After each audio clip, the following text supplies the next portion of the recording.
À l'heure actuelle, notre dette est payée. Nous payons rubis sur ongle. Nous n'avons aucun retard de paiement.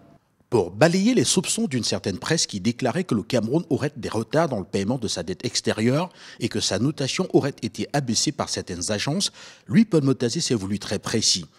Le Cameroun, à ce jour, n'a aucune dette extérieure dont l'échéance est impayée.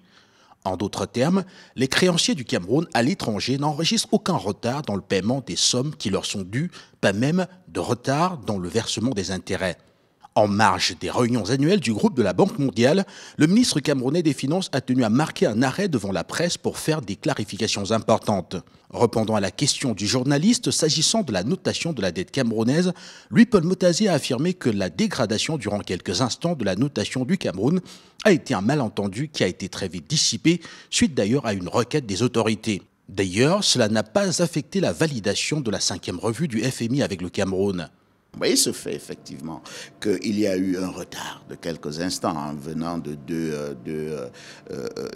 deux créanciers, mais le problème a été réglé. S'agissant de la dette extérieure du pays, le ministre des Finances a indiqué que le niveau de l'endettement du Cameroun reste très bas, notamment par rapport au plafond au sein de la CEMAC qui est de 70%. S'agissant du Cameroun, à titre tout à fait particulier, la dette du Cameroun est à peu près de 43% du PIB. Donc, tout le monde, chacun peut avoir son idée là-dessus. En ce qui nous concerne, ça veut dire que 43% du PIB, d'ailleurs, dans une sous-région, la CEMAC, qui nous permet d'aller jusqu'à 70%, certains vont dire c'est peu.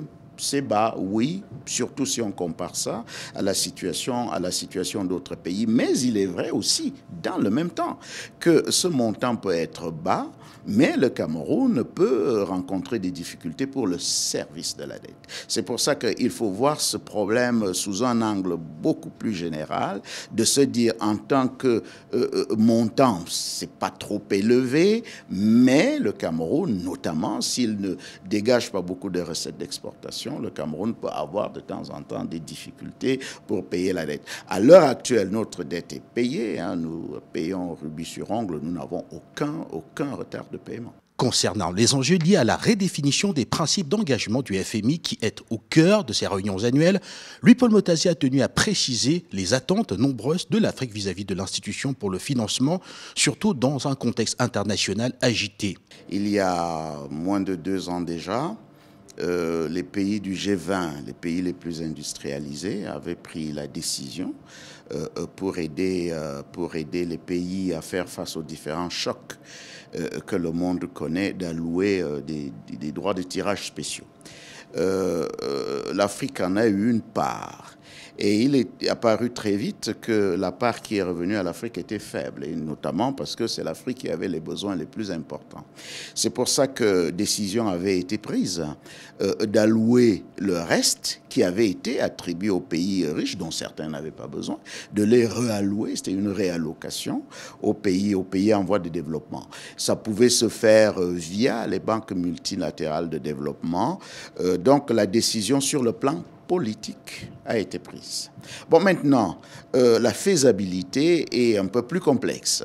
Nous étions aujourd'hui avec le ministre de l'économie à une réunion qui a été présidée par le nouveau président de la Banque mondiale qui a dit, écoutez, c'est bien, mais le faire en dehors du FMI, c'est un peu complexe. Donc, ce que je veux dire pour être bref, c'est que politiquement, la décision a été prise, mais sur le plan technique, il y a encore beaucoup de choses à faire. Toujours ce 11 octobre, lui, Paul Motazé, a également représenté le Cameroun à la réunion des ministres des Finances des pays membres du Commonwealth, où il était question des enjeux climatiques, de la finance et de la dette.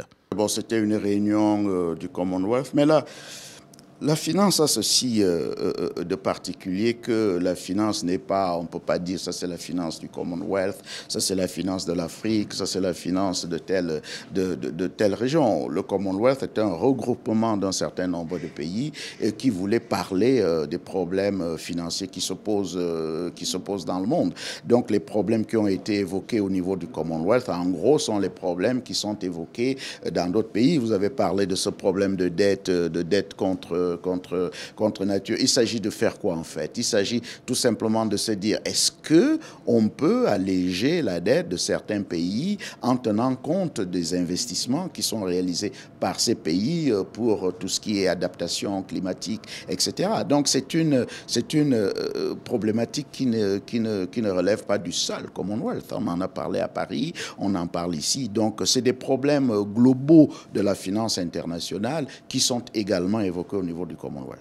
La délégation camerounaise profite grandement de ces assises annuelles du groupe de la Banque mondiale pour vendre le pays comme destination pour les capitaux du monde entier et aussi appeler au financement d'un État pilier en Afrique centrale qui est au cœur même de la stabilité économique et politique de la sous-région.